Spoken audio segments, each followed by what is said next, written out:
Avançamos para o tabernáculo. Este é um grande tópico. O reverendo Abraham Pack escreveu um livro inteiro acerca deste tópico. E temos figuras acerca do tabernáculo. Quando os israelitas estavam no Monte Sinai, eles foram dados a aliança, e foram dados a lei e o desenho, ou seja, a planta do tabernáculo. Se olhar para a escritura, vamos para Êxodo 25, versículo 8 e 9. Vamos ler juntos.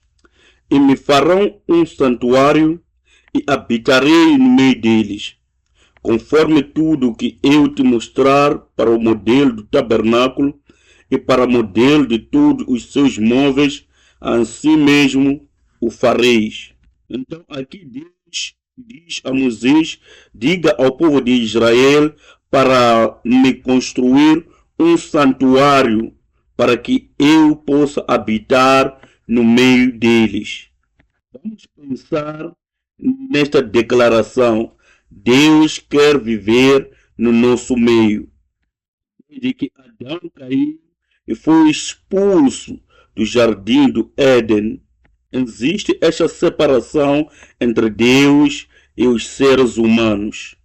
Isaías capítulo 59, versículo 2 diz que são os pecados que nos separam de Deus. Desta forma, o pecado cria separação entre nós e a Deus. Mas aqui no Monte Sinai, Deus vem ao povo de Israel e ele diz: ei vocês, vamos nos reconciliar. Fomos separados, mas vamos nos reconciliar. E ele diz que eu quero viver no meio de vocês. E é isso que deveria acontecer. Você crê nisto? E Deus diz: mas para que isso possa acontecer, vocês precisam construir um tabernáculo. Como deveria ser construído? Deus diz que de acordo com o modelo que te mostrei, vocês devem fazer de acordo com este padrão. Este é o único meio através do qual Deus pode habitar no nosso meio, seguindo o modelo que Ele nos dá. No Novo Testamento diz que nós somos o templo do Espírito Santo, certo? Diferentes santuários no Antigo Testamento: o tabernáculo, o templo de Salomão, o templo de Zorobabel, o templo de Ezequiel. Quando Jesus chegou, já havia o templo de Herodes. Os templos na Bíblia nos ensinam uma coisa: o processo da construção destes templos. Na construção do tabernáculo, vemos cada detalhe dado como ele deveria ser feito. Essas instruções e detalhes da construção do santuário de Deus, o que tem nos ensinar? Tem nos ensinar em como construir o nosso próprio santuário, para que Deus possa vir e viver em nós. De nós aqui somos construtores de templos. Somos construtores de templos. Nós queremos que Deus seja o habitante dos nossos templos. Queremos ser o templo do Espírito Santo. O templo não é a tua casa, mesmo que esteja à disposição do seu uso. Usa sabendo que essa é a casa de Deus. Não quero transmitir que cada um de nós é este santuário, mesmo que a Bíblia esteja claro que cada um de nós é templo do Espírito Santo. Mas quero falar na perspectiva de Efésios, que diz que estamos todos sendo edificados para a casa de Deus. Consegue captar o significado disso? Todos coletivamente estamos sendo edificados para um santuário universal que é a casa de Deus. Então, cada um de nós é como se fora um tijolo na casa de Deus. Vamos para a carta aos Efésios, capítulo 2, versículo 20 a 22. Efésios, capítulo 2, do versículo 20 a versículo 22, assim diz a palavra do Senhor. Edificados sobre o fundamento dos apóstolos e dos profetas, de que Jesus Cristo é a principal pedra da esquina, no qual todo edifício bem ajustado cresce para templo santo no Senhor, no qual também vós, juntamente, sois edificados para a morada de Deus no Espírito. Está sendo trazido para a edificação deste único templo, santuário para a habitação do Senhor no Espírito. Isto quer dizer, não pode construir um templo sozinho. Precisamos trabalhar juntos. Universalmente, precisamos nos unir como um, que andam em um mesmo espírito, numa mesma fé. Os filhos de um único Pai, quer dizer que precisamos estarmos unidos. É isso que os templos na Bíblia nos ensinam. O primeiro templo que vemos que Deus manda que seja construído é o tabernáculo, que é construído pela primeira vez no deserto do Monte Sinai.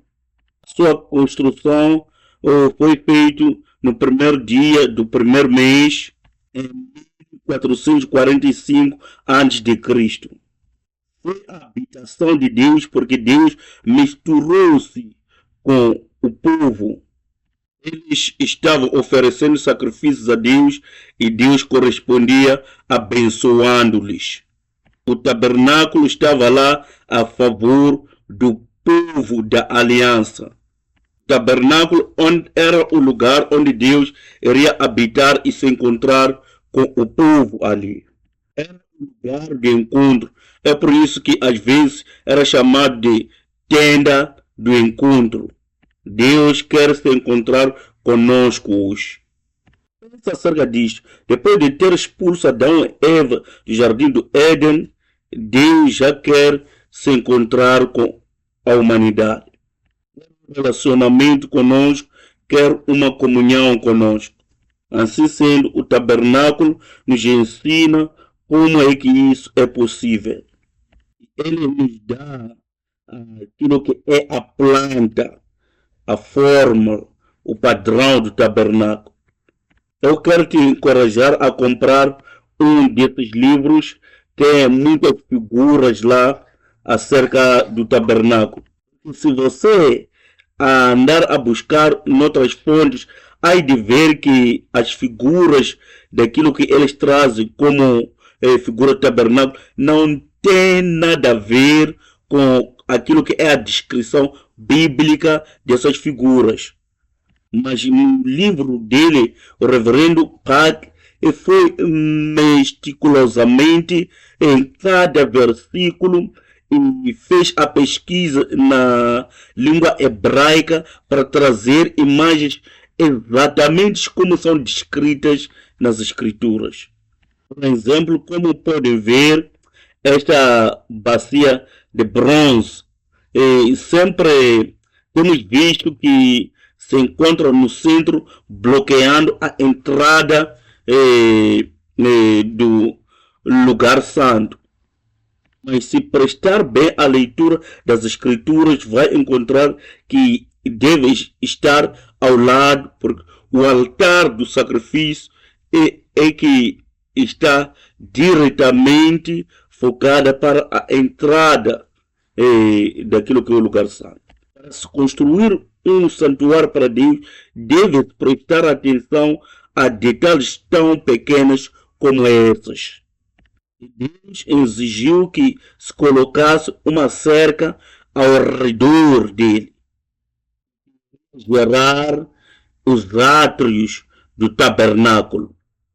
Aquela parte interior que está dentro da cerca é chamada de átrios do tabernáculo.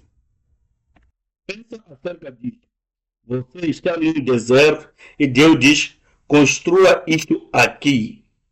E começa a colocar pilares e a colocar aquelas estacas para esticar. E agora, depois de colocar-se a cerca, dentro já é um lado santo e o lado de fora é um lado profano. Porque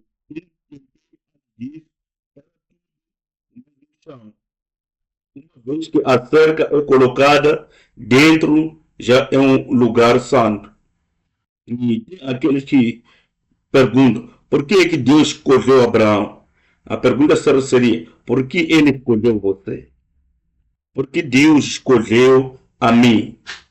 Será que é porque somos melhor do que outras pessoas? Por que é que Deus escolheu aquele chão para ser santo e este não? Não há razão aparentemente humana para explicar isto. Deus faz isso dentro de sua soberania, de acordo com as suas próprias escolhas.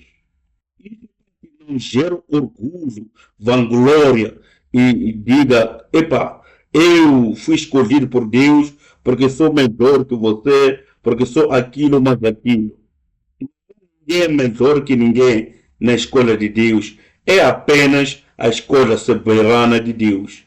Uma vez que a cerca é feita, o lugar de dentro já é um lugar santo. Deus já te deu dimensões exatas: 100 cúbicos de comprimentos e 50 cúbicos de larguras. É igual a 45,7 centímetros. Um cúbico é igual a 45,7 centímetros. Talvez 100 cúbicos seriam 45 metros. Desculpe, não fiz cálculos próprios acerca disto. Então havia 20 pilares no comprimento e 10 pilares na largura. E a altura de 5 cúbicos era a altura de 2 metros e 25 centímetros. 2,25 metros.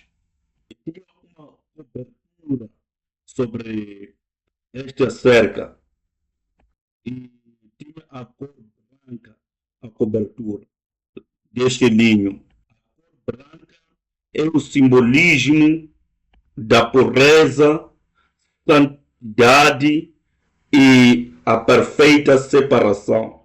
O interior deste linho é um lugar santificado e consagrado ao Senhor. Vamos ler em Apocalipse capítulo 19, versículo 8, que diz: e foi-lhe dado que se vestisse de linho fino e resplandecente, porque o linho fino são a justiça dos santos. O linho fino são as justiças dos santos. Simbolizam os atos bons dos santos. No versículo 7, vemos esta multidão que vem e recebe este linho branco, que significa a santidade ou as boas obras dos santos. Será que nós somos justos por nós mesmos? Não. Mas aquilo que é o linho fino simboliza a justiça ou a retidão de Jesus, que nos veste com ela na salvação. É a retidão de Jesus que nós vestimos. Este linho fino significa a justiça que Jesus nos cobre com ela. Sendo a justiça que recebemos de Jesus, Como pode notar, quando você está no interior, você é santo. Quando está fora, você é impuro ou profano. Como pode notar, não é nossa própria justiça. Só estamos justos por causa do lugar em que estamos. Somos santos por causa do lugar em que estamos. Quando estamos dentro, somos santos. Quando estamos fora, somos profanos. Nós dois, a madeira de acácia ou de cetim, tem que ter muito cuidado para pronunciar esta palavra. O pilar deveria ser da madeira de cetim ou da acácia. Essa era a única madeira disponível lá no deserto em que se encontravam. Este é o deserto em que se encontravam. Não há árvores. As únicas árvores disponíveis eram as acácias. Se nunca esteve num deserto, as árvores do deserto são pequenas e tortas. Por quê? Porque o crescimento é danificado pela falta de água. A madeira de acácia que é torta e pequena. Esta matéria é terrível. A madeira de cetim ou das acácias simboliza a humanidade de Jesus Cristo. Vamos voltar para o livro de Isaías, capítulo 53, versículo 2. Esta passagem fala acerca do sacrifício expiatório de Jesus, o sofrimento de Jesus na crucificação. Aqui em Isaías 53, versículo 2, a Bíblia diz: porque foi subindo como renovo perante ele como raiz de uma terra seca. Não tinha parecer nem formosura, e olhando nós para ele, nenhuma beleza víamos para que o desejássemos. Isso quer dizer que seria feio. É o que está escrito aí. Não havia formosura em Jesus. Esta madeira sofrida, tortuosa, simbolizava a humanidade de Jesus Cristo.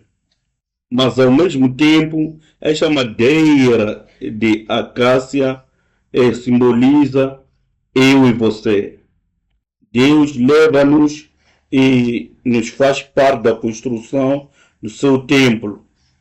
Esta madeira de acácia ensina acerca de nós mesmos. Somos esta madeira que é tortuosa, que é pequena, que cresce num lugar seco. Então vai ter que imaginar que processo vai ter que passar essa madeira de acácia que está tortuosa e deve ser estreito até atingir 12 metros, 25 centímetros e se tornar uma madeira adequada para a construção. Deve passar das mãos do carpinteiro um grande trabalho da carpintaria para tornar-se algo bom para a construção. Deve ser ajuntado com outro. É isso que Deus está fazendo para nós hoje. Esta é a vida da fé. Se está passando por aquele sofrimento, aquelas dificuldades, aquele desafio, isto faz parte da sua vida de fé. Está processando a madeira de acácia para se tornar um pilar. Então, ao estar ciente disto, já não há razão para resmungações, reclamações, murmurações, mas sim agradecimento. O que agradecemos? Agradecemos a Deus por nos adotar, mesmo que não tenhamos os méritos. Agradecemos a Ele em nos processar, nos preparar, nos transformar e nos tornar pilares do seu templo. Nos tornarmos estes pilares na casa de Deus, como a madeira de cetim ou da casa, devemos passar por muito treinamento e transformação. Aqueles que vencerem nisso poderão ser pilares do templo de Deus. Vamos ler junto Apocalipse, capítulo 3, versículo 12. Apocalipse 3, versículo 12 diz: a quem vencer, eu o farei coluna no templo do meu Deus, e dele nunca sairá. Escreverei sobre ele o nome do meu Deus e o nome da cidade do meu Deus, a nova Jerusalém, que desce do céu do meu Deus, e também o meu novo nome. Daquele que vencer as disciplinas, o treinamento que passar por ele, os desafios que lhe forem colocados. Daí pode se tornar pilar ou coluna no templo de Deus e dele nunca sairá. E Deus escreverá o seu nome e sobrenome. Amém. Creio que vai tomar esta palavra no coração e vai alegrar-se quando passar de tentações, tribulações, aqueles sofrimentos, desafios. O pilar não era colocado automaticamente lá na cova, mas tinha apoios que apoiavam e afixavam. Havia fundação, havia aquilo que chamamos tomares de bronze, sendo desenhado de uma forma artística mesmo. E esta sua fundação era feita de bronze,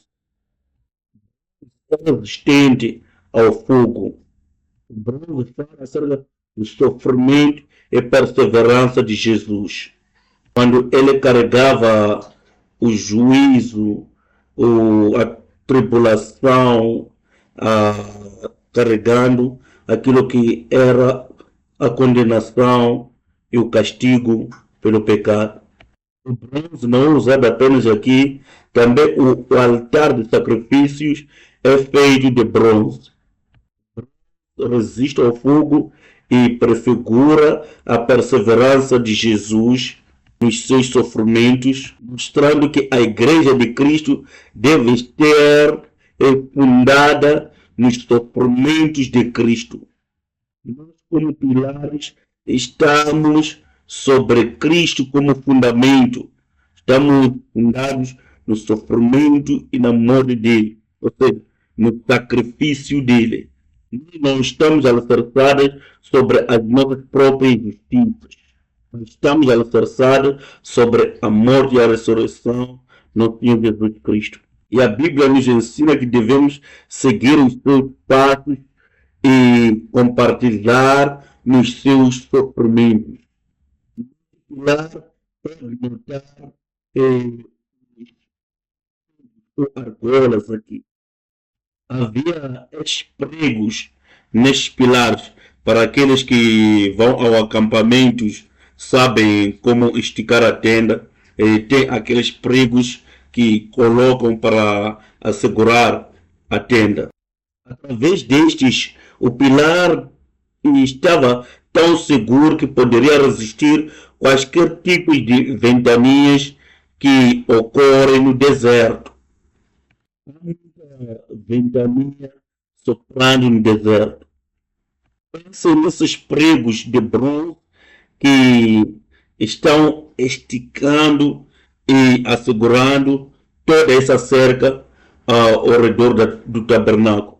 Esse prego enterrado no chão, ninguém a vê, é como se fosse tão insignificante. Ninguém toma nota dela. Mesmo assim, sem ela, toda a estrutura pode colapsar. Esses pregos são fonte de resistência e força para o tabernáculo. Existe apenas uma única fundação, e essa fundação é Jesus Cristo, certo? Jesus veio como um carpinteiro insignificante de Nazaré. Ninguém notou a ele, mas ele é o fundamento. E as cores que nos conecta a Ele, o nosso fundamento. Afinal de contas, o que nos conecta a Jesus? Porque nós não somos judeus, não somos da família dele. De acordo com as escrituras, é a aliança. A aliança nos conecta com Jesus. Através da fé em Jesus, Deus torna o nosso Deus, nós nos tornamos o povo dele. Esta aliança, ao recebê-lo, crer, é que nos conecta a Jesus. Removendo esta aliança, não temos nada que nos liga a ele. E nós não somos nada. É a aliança que nos conecta a ele. A aliança é a expressão do amor de Deus. Ele não precisava nos dar esta aliança, mas nos deu por causa do seu amor. Havia cintos de prata que conectavam o pilar a outro pilar, fortalecendo-os. Havia ganchos de prata. Para que serviam estes ganchos? Era onde poderia colocar o linho. O linho era encaixado nestes ganchos, assim colocando o linho sobre os pilares. Os cintos colocavam os pilares e os ganchos agachavam-se com o linho. E fazia com que o pilar estivesse conectado com o pilar estivesse conectado com o linho. E o linho em hebraico é kassav. E prata poderia significar dinheiro naqueles dias. Nos tempos antigos, a prata era a moeda da troca. Ou seja, o dinheiro era usada como dinheiro de redenção. Deveria ser pago por cada israelita no seu tempo como moeda de pagamento pelo seu resgate que Deus o fez no Egito. Vamos olhar para Êxodo capítulo 30, versículo 12.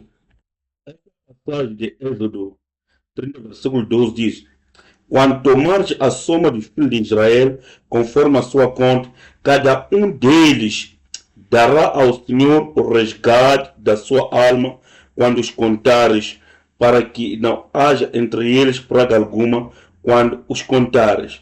Assim acontecia em Israel, quando se tomasse o censo, cada um trazia o dinheiro de resgate. Ele diz até o preço. Versículo 13. Isto dará todo aquele que passar ao arrolamento a metade de um ciclo, segundo o ciclo do santuário. Este ciclo é de 20 geras, a metade de um ciclo é a oferta ao Senhor. No versículo 16 diz: e tomarás o dinheiro da expiação dos filhos de Israel. E hebraicos, o dinheiro da expiação chamado de katab. E este pagamento é dado em prata. Por que isto é tão importante? É que este dinheiro que os israelitas pagavam pelo seu resgate no Antigo Testamento, no Novo Testamento foi pago. Por quem? Por Jesus Cristo. Ele fez a expiação por nós, pagando o dinheiro ou o valor de resgate. Então, tudo isso simbolizava a morte sacrificial e expiatória feita por Jesus na cruz a nosso favor. Ou seja, a favor de todo aquele que nele crê. Veja o relato de Mateus no seu capítulo 20, versículo 28. Bem como o Filho do Homem não veio para ser servido, mas para servir e para dar a sua vida em resgate de muitos. Então, simbolizava a obra expiatória de Jesus. E esta divisão simbolizava a total separação ou consagração para o Senhor. Se entrasse lá, isso significava que você está debaixo de segurança e proteção do Senhor. Isso significava a santa separação para o Senhor. Isso significava a morte expiatória de Jesus, o resgate que pagou por muitos, a sua morte sacrificial a favor de todos que pela fé iriam crer neles. Resultaria na purificação de tudo que se aproximasse a ele através do seu glorioso sangue. Olhando para todo o tabernáculo, o que conseguisse ver era Jesus. Jesus está em todo o canto do tabernáculo. A fundação é Jesus. A prata representa a Jesus. O linho fino representa a justiça de Jesus que nos deu. O tabernáculo às vezes é chamado de o Evangelho dos Ouros. O Evangelho dos Ouros. Por quê? O Evangelho você ouve com seus ouvidos, mas o tabernáculo vê com os seus próprios olhos. É por isso que é chamado de o Evangelho dos Olhos, porque vê o Evangelho em cada canto. Vamos para os objetos santos no interior do tabernáculo.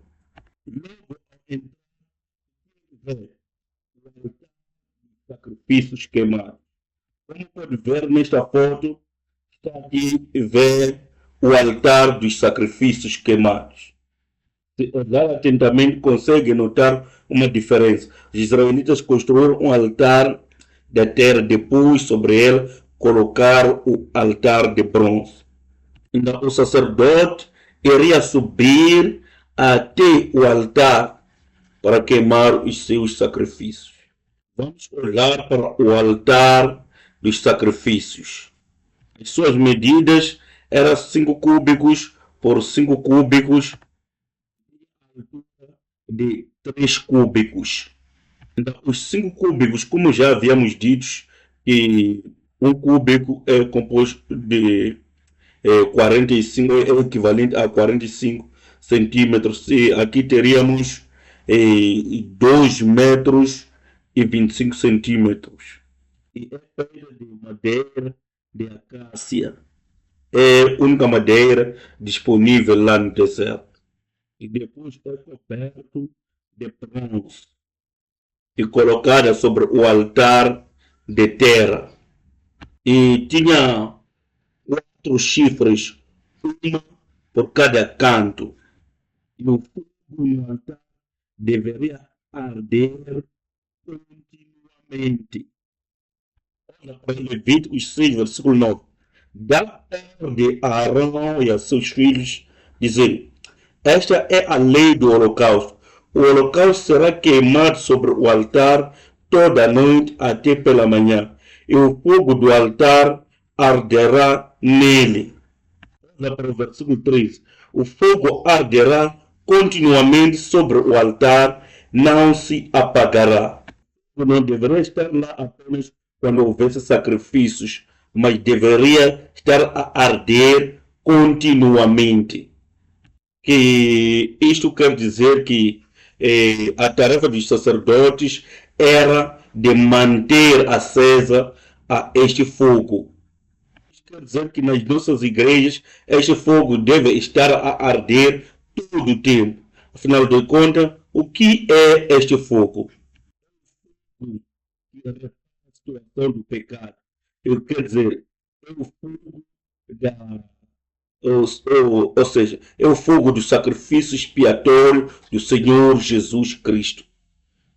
Este altar de sacrifícios é feito de madeira, de acácia e coberto tudo com bronze. É por isso que pode resistir ao fogo, porque mesmo que seja de madeira, de acácia, a madeira está coberta toda com bronze.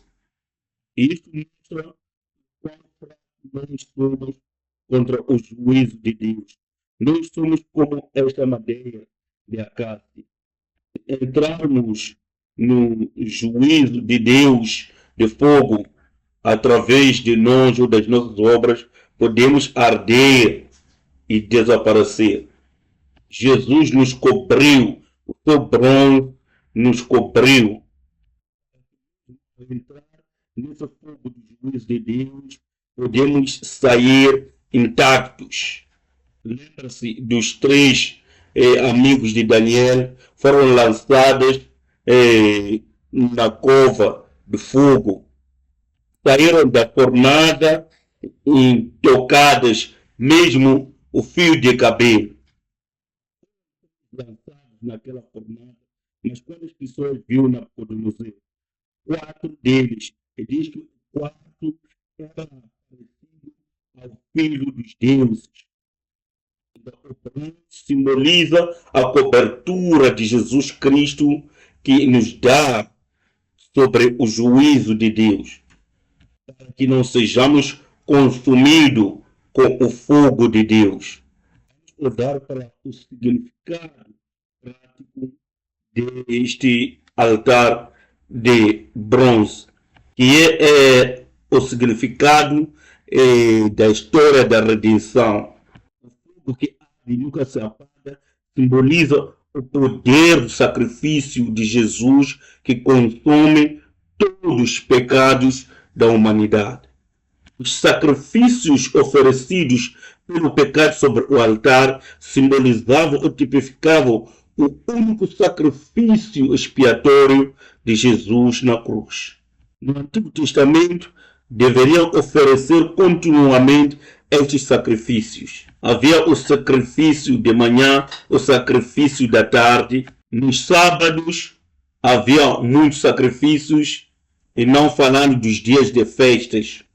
E mesmo assim, os pecados israelitas não eram expiados completamente. Mas Jesus, morrendo uma vez na cruz, expiou perfeitamente todos os pecados. Vez por todas. Por isso que o altar dos sacrifícios queimados ficava a cruz do Senhor Jesus Cristo. Os 4 chifres, uma em cada canto, simbolizam o poder pleno do Evangelho de alcançar os 4 cantos do mundo para a redenção de cada pessoa que está em cada canto do mundo. Na Bíblia, chifre representa o poder.